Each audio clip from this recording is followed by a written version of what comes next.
Welcome to another episode of Cybersecurity One-on-One with Larry and Joe. Hey, Brett, how are you? Good. So my name's Joe, and very nice to meet you, Brett. Yeah. So, hey, Brett, how's it going? I'm Larry. So, yeah, me and Joe got in this about 19 months ago. Our story is Larry and I were at a Bible study, and I shared what I do for a living. He's like, you know what? I really want to get into this. And he actually told me about, when he was a kid, one of his relatives was in cybersecurity, and it's something that he always wanted to get into. And I thought, well, hey, let's actually meet and talk. So we go to Starbucks a couple of times, just talking about cybersecurity. And then one thing led to another, and we were just really talking about, let's record this as a show, and let's just share it with anyone that wants to get into cybersecurity. So that was really, I think, about like 19 months ago when we first started doing this, and people started reaching out to us like yourself, just saying, hey, this is thank you for doing this.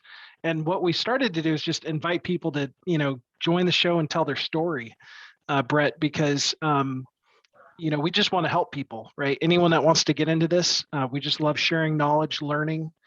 And anyway. Man, I can't wait to kind of just pick your brain. Your story is just so awesome that we just want to hear about your story and what got you into just teaching people, how to build servers and websites and stuff like that. That is just so awesome. Yeah. So yeah, Brett, just tell us about it.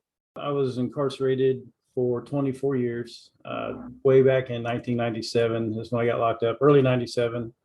So I really had no exposure to the internet. I mean, the internet then had just kind of come out. It's not the internet that we have today by any means.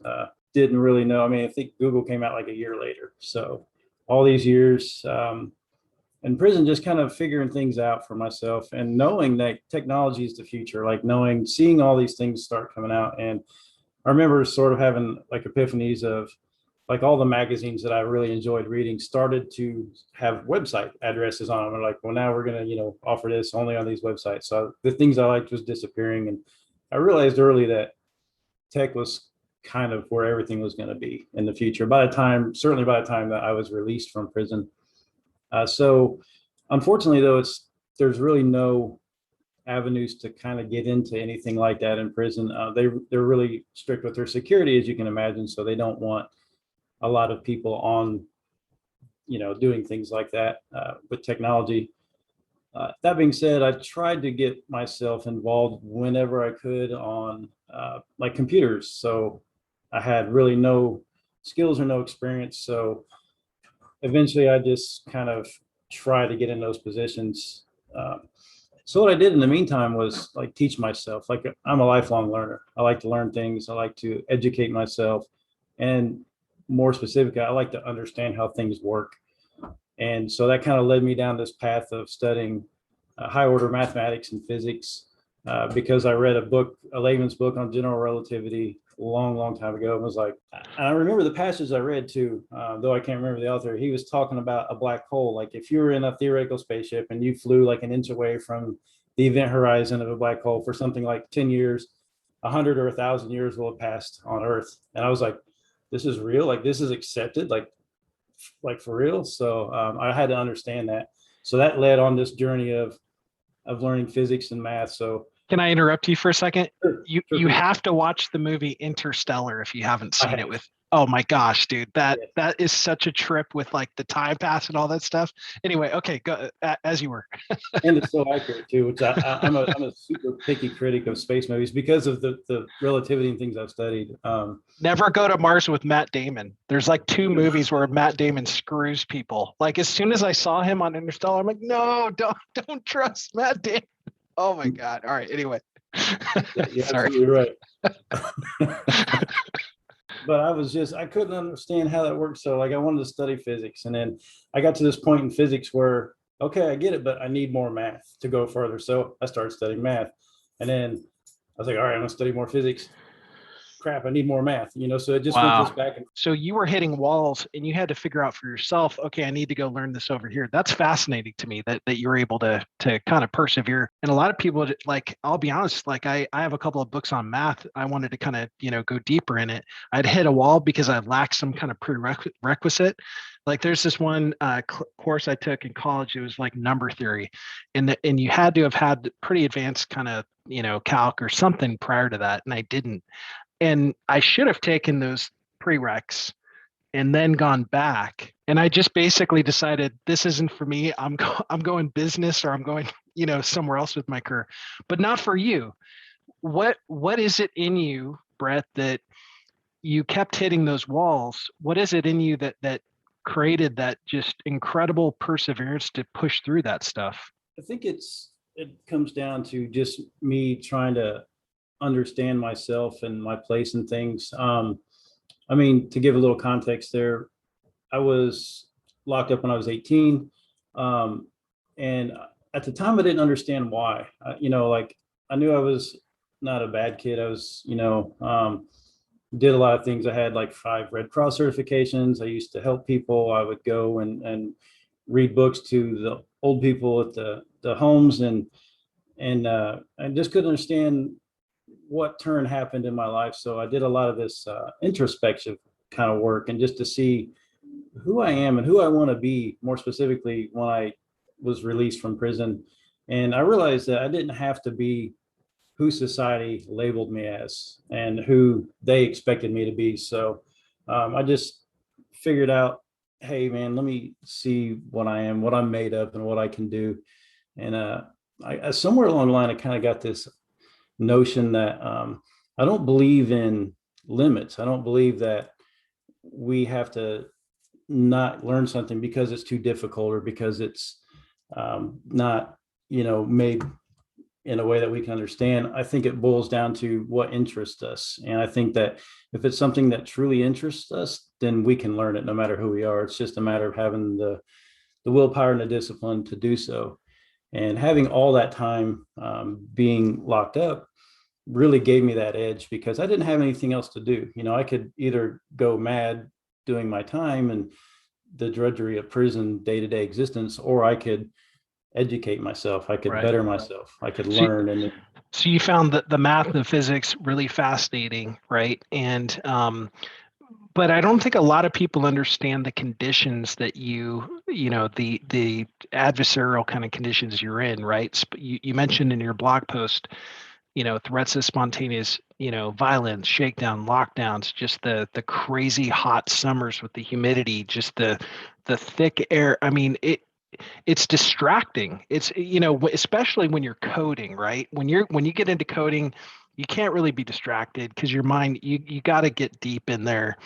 And the fact that you accomplished what you did is so much more significant, because a lot of us sitting in an air-conditioned room with no distraction, playing nice music. No, you've got guys yelling, you've got all kinds of stuff going on. I was super impressed by just reading that part of it. I don't think a lot of people can really appreciate how hard that must have been, Which is another reason that kind of pushed me in that path of doing math and physics to begin with, is because I knew it was something they couldn't take from me. I could always have books and paper and pens, and I could always sit there and do that. So I learned math the hard way, writing it out on paper, long sheets, just notebooks, and having textbooks, and no real graphing calculators or anything like that. That's amazing. That's really like old school, not like this new math that they're teaching now, right? Definitely old school. Yeah. So tell us how you went from there to getting introduced to the last mile. And did you have that just incredible math background when you went into last mile? So you already had this incredible kind of foundation. So you probably had it a little bit easier, or is that assumption correct? Yeah, to a degree. So right before, and also what helped me was before I got into last mile, like I said, I was always trying to find a job on a computer because I wanted to understand that too. And so I ended up getting in some jobs. Like I worked as a chapel clerk. I worked as a law library clerk. I worked in the printing industry for about 14, 15 years. And I ended up becoming working in their cost estimating. And so I got exposed to Access database, Microsoft Access. So the first thing I ever learned was writing macros and Visual Basic for applications. So I learned VBA, very, very rudimentary. But I made stuff. I made cool things. I made databases that the prison used. I made a database that the print shop used as cost estimating software. So I kind of got introduced to that. And looking back now, like realizing the kind of code I was writing, I'm just appalled because like I know much better things to do now that I didn't know then. So like that probably helped me a little too. So I had some exposure. And then when I finally getting into the program was actually like a happy accident for me. Ironic. I call it the cosmic irony because what happened was I was working as a chapel clerk at the prison I was at, and I ended up losing my job because technically I got fired because I was working on a book, which is a story about my life. I was in a creative writing class and I was doing it on the chapel's computer. They were okay with it. Nobody really cared, but a lieutenant came in and found like one of the pages I was printing. I was wondering like, what are you doing? And so they looked through the computer and then they found stuff in the computer that wasn't anything to do with me. It was there before because it had been there for years, but then they saw the database that I had built for the chapel, and it made them nervous because I could build these things that they couldn't understand, and they didn't know how much more understanding I had, which I really didn't, but they didn't know that. So they fired me, and they said I could have any other job I wanted. I just couldn't get a job on a computer. I couldn't. That's rough. That's really rough because I'm sure you must have enjoyed that access stuff. That was pretty cool. I did. It was really great. The cosmic irony in that is from there, I went to the last mile because I lost that job. And because of that happening, I was able to get into this program on the most powerful computers in the prison. Okay. So what's interesting about that for those of us that have faith, when God sometimes takes something away, it's only because he has something greater for you. And so, faith kind of gives us that perspective that, in the midst of that trial, you may not have kind of realized that there was a greater sort of reason why this, is being taken away from you. The other kind of interesting thing is like all those sorts of things all kind of were building up to something. God had, a reason for all this, like the math, the access, all those were kind of almost like foundational things. He was kind of like, give me that. I don't know if you see it from that perspective, but I just listening to your story, I can kind of see God's hand on your life there, which is pretty cool. Yeah, I absolutely agree. One door closes, another opens. And so I've taken that philosophy a lot in my life that I don't worry about the things that are kind of taken from me or that are bad that happen, because I know like even in the struggle itself, you gain something out of that. So I just have faith that where I'm supposed to be is where I'll end up, and where I'm at right now is where I'm meant to be right now. So it gives me a lot of comfort in that, that kind of space. So at what point how many years into your incarceration were you when you found Last Mile? And then how many years were you in with Last Mile? Yeah. So the Last Mile came right at the end of my incarceration. So the last basically 2 years. So it was really, and it again, talking about these opportunities being created. So we got into the program, and I didn't want into it at first, honestly, because it was told to everybody in the prison that it was a medical coding program, that it was just data entry kind of stuff. And like that bored me. I was like, I don't want to just be, somebody at a keyboard typing in data. And then a couple of my friends who were in the program who I knew for a long time, they were like, no, like seriously, this is what you like to do. You need to get in this. So, and then all that happened and I got in there, and it was from day one, like I knew I loved it. And a lot of it too is beyond just the technical training. So I'll try to dive into as much of that as I can. The program at that time was designed for 2 6-month tracks. And in the first 6 months, you learn front-end web development. So you learn things like CSS, HTML, JavaScript, the things that build a website.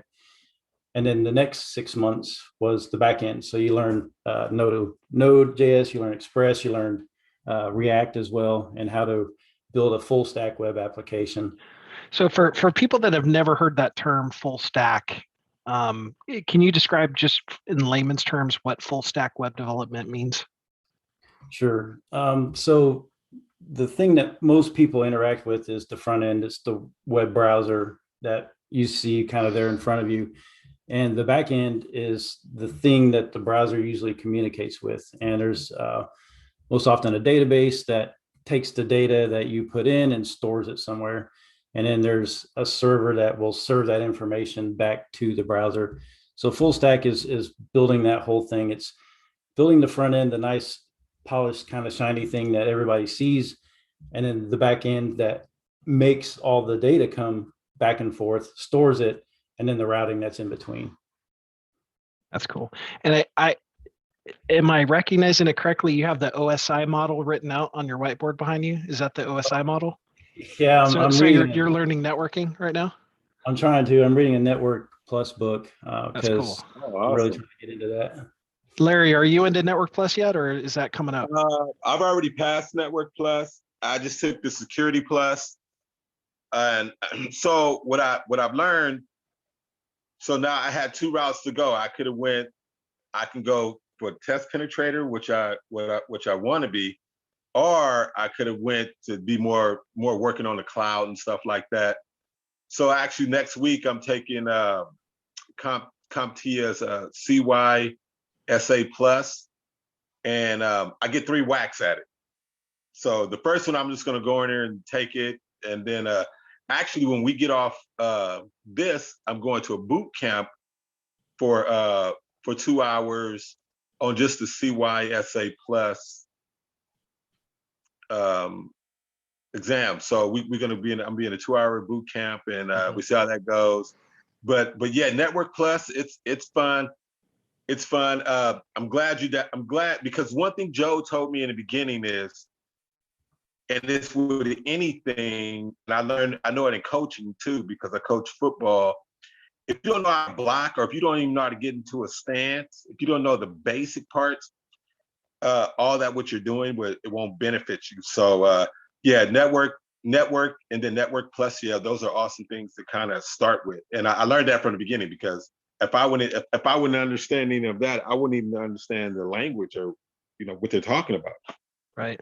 Yeah, it's almost like, Brett's experience when he was doing the math and the physics, and he kept kind of hitting the wall. Sometimes that can happen in technology where you might learn a little bit of this, but then you realize, okay, I need to learn networking. Okay, I need to learn a little bit more about servers before I understand how a web server can take the, TCP IP packet, up the stack, and that whole thing to kind of get a big perspective, right? Exactly. But well, okay, so I don't think we really explained how the last mile simulator worked. I'm going to take a minute to sort of try to my best explanation of it, and then Brett, you can tell me how close I am. So, like you said, in the prison system, they don't allow people access to the internet, and so last mile had a kind of a simulator where it simulated a web server and accessing it and being able to interact with almost a closed system, so that the student could basically experience almost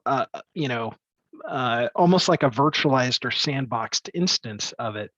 And so you were able to learn coding in that context, a little bit of a piece, if you will. And what's so impressive about that is you didn't have all the resources, and you mentioned this on your Medium post, like Google, Udemy, all these resources that we kind of take for granted, and yet you were able to really still thrive. And now that we've kind of said, well, first let me pause there. Is that pretty close to what the system was that you worked in for 2 years? Yeah, that's exactly right. Okay. And now tell us what you're doing now. You're actually getting to teach others that were in your position. And that's pretty cool. I would imagine a lot of people, they get the freedom, they're like, I'm gone. But you're like, wait, I want to help others that were in my situation because of what it's done for you. So tell us about why you're doing that. That's pretty incredible. Right. So it kind of boils down to when at the very end of the program, after graduating, I became a TA for the program. So I helped the next cohort that came through to learn these things. And then we got shut down due to Corona, like the program, the prison, everything just kind of shut down. And so it was kind of a really slow time for us. Our facilitator would come in and she would bring us like packets of information that she would print out off the internet for things for us to read.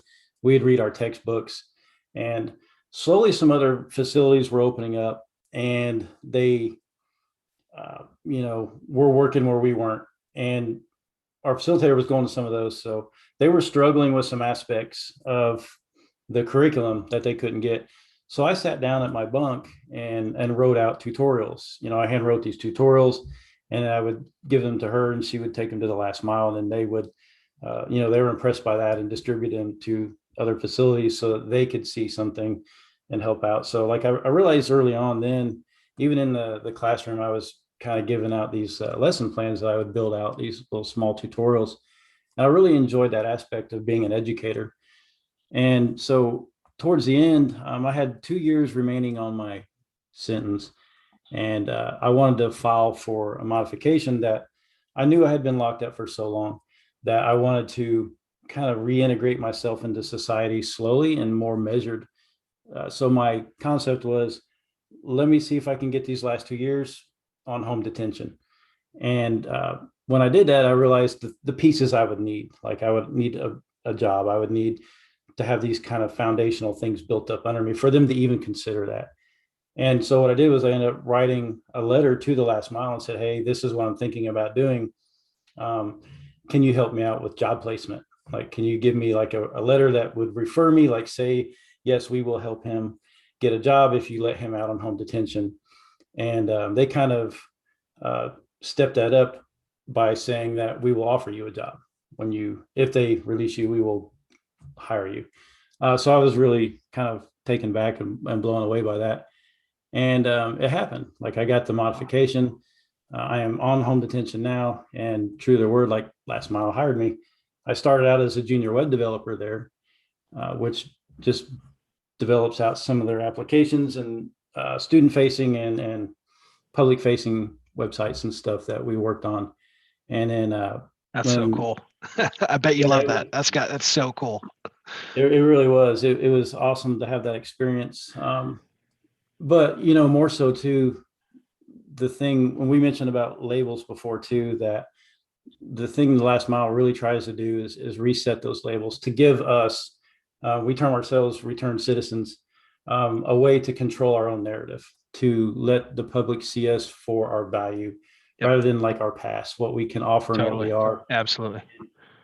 So there's a huge returned citizen community that the Last Mile supports. We have a Slack channel for that, just for like the returned citizens to get on there and connect with each other about what they're doing, how their transition's going, the resources that they need. They have the reentry department has people that connect with anyone who gets out who's been through the program that will help them to try to succeed once they're released. And just being a part of that whole model really meant a lot to me. And then being able to slide into this other department of what's remote instruction. At first, I moved in as a remote instruction coordinator, basically an observer. So I would get on the calls into these other prisons and watch as the instructor delivered the lesson plan. I learned about the department. I learned about the things that I needed to do to become an instructor. And then a position opened up, and then I moved into becoming a remote instructor. So I get to actually call into the prisons, connect with the men and women who are in there now, and deliver the lesson plans and help them walk them through the. And are you the first instructor who is a returned citizen? No, actually I think, I don't know the numbers exactly, but somewhere close to half the company is are returned citizens. And I have to imagine that hope that gives the students is phenomenal, because you could be like, hey, I was just there. No, because correct me if I'm wrong, but for some people that are incarcerated, there's a fear of, will I make it when I'm out, because you've been in there so long, right? And so you're giving them hope, right? That's exactly right. The cool thing is my entire department, we're all returned citizens. That's awesome. from the manager. Well, our manager just actually got promoted to another position. He built the department out. And so it's, when I was inside, I saw them, right? They were the ones who were delivering the lesson plans while I was there. And it meant a lot to me to see like they cared that much. And then so now I get to be that inspiration. You wrote something on your blog that said, I just love this. It said, in prison, there's no stronger motivator than knowing someone cares about you and wants you to succeed. Even better is the moment that you realize your own potential and self-worth. At what point did that click for you? Do you remember like when that was? If you kind of go back when that kind of changed for you? Yeah, for sure. The first thing, what was really cool about going in the last mile with me was there's two other guys that I'd been locked up with for 20 years. Like we had at the same place and in the same buildings. So we kind of grew up together. And when we all got into the program, there were some other guys who had been locked up a long time too. And then we were all like talking about it, like, wow, this is unheard of. We've got computers, we're learning how to code. And beyond that was that humanizing language, that these people would come on this screen, and not all of them were returned citizens. Some of them were people who had never been to prison before, but yet they still cared about us and they still wanted us to succeed. And you could feel that, right? After you've been incarcerated for so long, you get really good at reading people's true motivations. And you could tell they were all very genuine people and they wanted to help us and they cared. And seeing that and feeling that, and then when you go to the program, you're realizing I'm getting a skill that I can use, that I can get out and do something with. That doesn't matter about my past. It doesn't matter who I am, where I've been. It only matters what I can do. Like, what am I capable of doing? And if I can do the work, then I can get hired as a web developer. That's awesome. Larry, I've been monopolizing all the questions because I was actually up this morning. I had 3 cups of coffee researching last mile and all this kind of stuff to kind of prepare for the podcast. Larry, I want to give you an opportunity to jump in here. Sorry, man. Yeah. So Brett, you're very inspirational. I mean, when I can imagine, the struggle that you went through just to get to the point where you're at. So, and my prayers is that that our podcast shines light on people who may have doubts or something in this field that they can't make it or anything like that. And this is very, very, very inspirational. So thank you. And it's a very honor to have you on the show. But my question is now that you're out and you're getting everything going where do you see yourself in a couple of years in the IT world? That's actually a really great question. When I first came home and was working under my first manager at the last mile, we had this conversation a lot. He was always from the day one, like, what do you want to do? Like, where do you want to go? And I was, at that time, I didn't have an answer because I just gotten released and I was trying to really figure things out. And over time, I've kind of looked at a lot of different things. And I know I'm going to end up being with the last mile probably for a very long time. I'm really passionate about being here and about our mission and what we do. I also like to, which is why I started listening to your podcast to begin with, is because I'm really interested in cybersecurity. And so I found it. I just looked it up on Spotify, just cybersecurity, and seen your guys' podcast. I was like, cool. So like I put it on, and when I go to the gym in the morning, I just listen to that, like when I'm exercising and when I ride there and ride back. And so learning a lot there, which I really enjoyed seeing your journey too, as you're going along it. And so I want to get into that world, into networking, into cybersecurity. Like you, I really am fascinated with the concept of being a pen tester because it suits my kind of mindset of overcoming these challenges. And I think the one thing I really like about tech the most is that it changes. Most people don't like that in a career. They would rather be something like a carpenter or that doesn't ever change, right? Right. I think it's not that way. Things change constantly. In fact, even in the program, React changed while we were learning it. They came out with a new version of React that uses hooks instead of classes. And So things were changing, and that's like our first taste of like, oh wow, so what we know now may not be applicable That's right. a month from now, right? Isn't that So interesting? Yeah, that's cool. It's interesting, and you have to like have an attitude that embraces that, especially if you can see the benefit or the reason behind the change is helpful. That can kind of help if in large IT organizations, we have this concept of like change management, and one of the key fundamental things is communicating to people the reason why the change is occurring, and then a lot of people can kind of get behind it. But if you just drop change on people, most people hate change, right?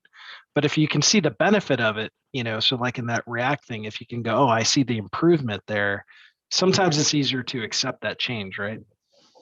yeah, I would agree. And that's the point too, is understanding not just that it changed, but why it changed, Right. and what it was to what it is now. And that just really suits me. Like for some reason, like I said at the beginning, I'm a lifelong learner. I like to learn things. I like to be challenged. I like to figure things out. And the more I read about like pen testing, it just seems like that's like kind of an ultimate challenge. Like there's so many things I'm going to need to learn to even get to the place where I can be good at it. And like I struggle daily. Like I have Kali Linux on a virtual machine on one computer. I have it as the dominant operating system on another. And I have like a book I printed out that I'm reading about it and just testing things, trying to build my own lab. Being able to just figure these things out. And I learned a lot from, Larry's journey of what he did, which is why I'm doing Network Plus, because listening to you guys talk about, and all the many guests you've had on your podcast about the things and the steps and the processes that they should go through has kind of inspired me and to figure out like what I want to do. I read an A+ certification book a long time ago, so I have a kind of a good foundation of the hardware. Networking's fascinated me. And again, to Larry's point about like where I want to be with the last mile, I don't know, we're growing, right? We've grown even more. We have new offerings that we're trying to put out, and I'm not sure where the organization will go in the future. So maybe there is going to be a component that teaches networking or cybersecurity to the classes inside. And if so, then I could already have some knowledge for that, and I could move into helping with that part of it, or I could work in the engineering department. So I'll just like to kind of keep my options open. Yeah, exactly. If you guys do start a networking or cybersecurity cohort, I would love to be a guest and dial in. I might do more harm than good, but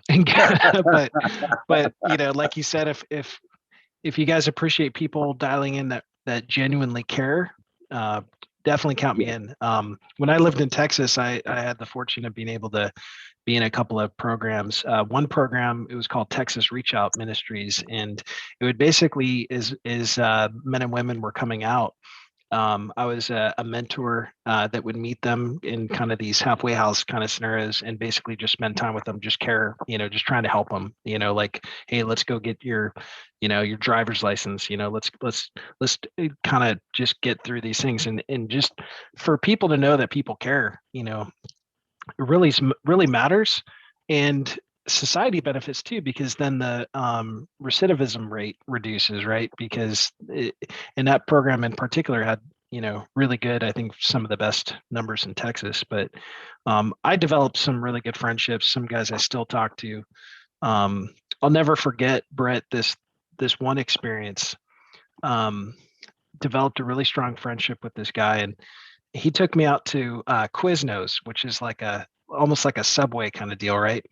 And he bought me lunch, and what was interesting about it is he had $20 to his name, right? That was his entire fortune, $20. That's to his entire name. That's all he had, and he bought me lunch. And I was so humbled by this guy's generosity. That would have been the equivalent of it's hard to even comprehend with the kind of care that would have taken for me to match that. It just completely floored me.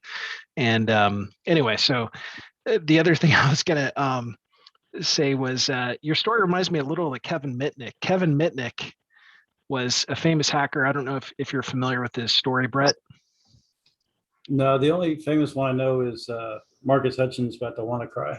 Like I read an article about that. Sure. Yeah, we could talk about that too. That's kind of an interesting one. So Kevin Mitnick was a, he definitely broke the law. I mean, he was out there like basically doing social engineering, which is a form of, cybersecurity. When it's lawful, right? He was not on the lawful side of it. So he would one of the stories was he got he got Motorola to send him their source code because he pretended to be someone on the phone or something. And he's like, yeah, just send me the source code. He literally got this large company to email him source code because he was able to trick them over the phone. And so, he has this book, it's called The Art of Deception. And The Art of Deception is written by Kevin Mitnick to explain how to just manipulate people over the phone and whatnot. And so now he's actually getting paid. He has his own company teaching corporations how to defend themselves against that type of threat. Yes. So here's a guy who, he was a lawbreaker. He served his time, but in prison, he, basically planned how he was going to start a company teaching businesses how to defend against this. And literally, I would say that his business is probably one of the fastest growing and wealthiest businesses in cybersecurity today. It's called KnowBe4. And almost every company I talk to is a KnowBe4 customer. Almost every single one of them. They all use KnowBe4. And they use it to do phishing simulations. So they'll basically send an email to all their employees saying who's going to click on this link so we could educate them. So he's literally helping all these companies defend against the very things that he used to do. And, so this is a great example of a returned citizen who's actually helping society, defend against these things. But the point of that is that this tremendous success that he's had, he did not let his past define him. He instead is being embraced by society as this really productive member who's helping everybody. And that's a super positive thing that we can all sort of just latch onto, right? Yeah, definitely. I think that's what kind of our mission is to tell people like, hey, you don't have to let that define you. And that's a great example of somebody who used what they had and the knowledge base that they had built out of that and turned it into something really positive. Yeah. Yeah, I remember a couple of times in Texas, I actually went into the jail and met with guys like there. So I'd actually go and meet with them. And it was like it was a Christian program. It was like discipleship. So we would teach them how to study the Bible, how to read the Bible and everything like that. But I'll never forget just the impact that had. They thought, who's this guy who, he's got a job, he's got a family, he's got all this other stuff going. Like, what, does he really care about us? Absolutely. There's a lot of people that care, there's actually a lot of really good people in this society, that genuinely care. And I think they're just looking for an opportunity to help. Right. So how can, is there anything that, anyone listening to the show can do to help the last mile or help you, for anyone that might be inspired and just, again, we just want to pay it forward and just help. Right. Sure. Yeah. I mean, they could always reach out to the company through the website. And we have my manager who just shifted to a new position is actually a senior manager of partnerships. So his job deals with like the partnerships that we have. So we're trying to find ways to bring our return citizens into things like apprenticeships. That way they can get some active learning, on the job learning, and just anything that anybody would use to help. I'm sure we'd be grateful to have it. That's really cool. I know some people at Microsoft. I'll definitely mention Last Mile to them to see I don't know if they're already a partner of yours or not, but I'm sure there's a lot of corporate folks that would love to be able to help. Have you, just curious, switching gears a little bit, employment opportunities. Have you looked into freelancing websites like Upwork? Have you heard of these kind of websites? Yeah, I have an account on Upwork. Yeah, I wanted to ask because it seems like that would be perfect because it's work from home, it's kind of a gig kind of deal where you just bid. And, I've used it many times when I needed programming help, where I'll put some code up there. I'll say, hey, can someone help solve this for me? And, it seems like that's really an ideal scenario for some graduates and return citizens from last mile to be able to jump on there and do coding. Yeah, it's actually funny you mentioned that because, well, I mean, first off, like when our return citizens come home, they reach out to our reentry department. We provide them with a laptop, a computer for free that is theirs to do with what they want. Like mine, I took out the Mac OS and put on Kali Linux on it. So you can do whatever you want with it. A lot of them will use it to work a job. So, and I'm starting to get requests from a lot of the returned citizens who are asking, because I have done freelance work through Upwork. And so I get asked about it a lot. What's the process and what should I do and how do I get into this? And yeah, you're right. It's a perfect gig for anyone who just wants to work from home, who wants to earn a little money on the side, get some more experience. I haven't been as active on there lately because I'm actually going through another program, Justice Through Code program, starting at the end of this month that is going to be teaching Python it's like a fall semester offered through Columbia. And so it's going to be cool. Yeah, actually, I'll be doing Python here, I think, in a couple of weeks. And JavaScript, yeah. So we will be learning a little bit of that too. Yeah. So yeah, go ahead. So I mean, Brett, it seems like you got direction on where you want to go and everything, and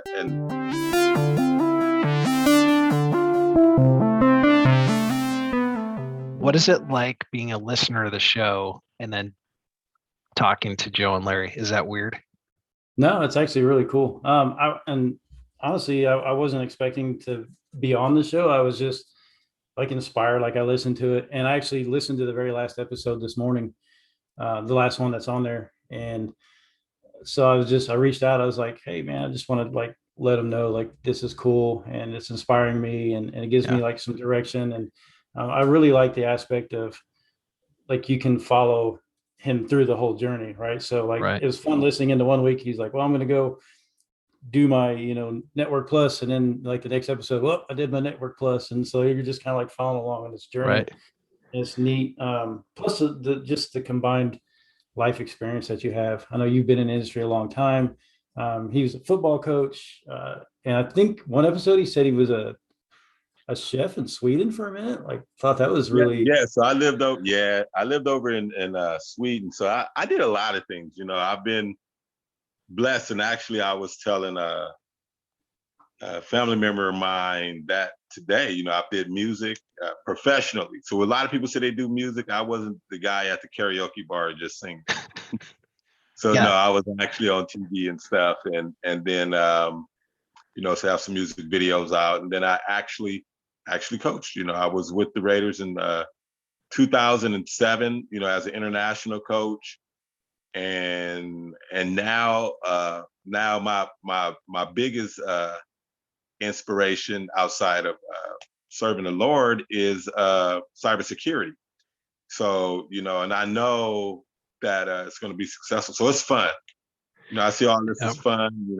Joe knows I'm probably doing these podcasts and catching even Joe. I mean, we both have very, very busy lives, but we take time out for this. And then reading your story, and then your plight of just how you got here, and just the difficulties into getting to where you're at right now is very, very inspirational. Not just to me, I guarantee to other people that's listening. Oh, absolutely. It's huge, Brett. I mean, I'd like to put a link to your blog article, the one you wrote on Medium, on our show notes, just so that people could read that, because I found that pretty inspiring. And so much of what we discussed for sure. But yeah, Larry actually showed me a YouTube video of one of his old rap videos. So he was in a group that was pretty successful. Did you guys hit like top 20 in Europe or something, right? At one point, one of your songs? Yeah, one of our songs was top 20 in London, and we charted in France and Japan. It was on a couple compilations. Yeah, so it was pretty cool. It was pretty cool. It was fun. But this is Yeah. funner. Yeah, this well, you've had a lot of, career, things in transitions, and I think what's really inspiring for a lot of people is, and I think Brett, your story relates to this too, that it doesn't really matter what stage in life you're in. If you really set your heart and your mind on something, you can get it done. And both of your stories really prove that, and it's incredibly inspiring. So anyway, just thank you, Brett, for taking time out. And we'll put in links to The Last Mile and your blog article. But please stay in touch too. Thank you for reaching out to us. And also, yeah, we have a lot of people that reach out to us. Any listener, we welcome the connection. Let us know how you're doing, your story on cybersecurity. And Larry, if you wouldn't mind, just share the latest with, I think you touched on it a little bit, but what's next for you and any updates?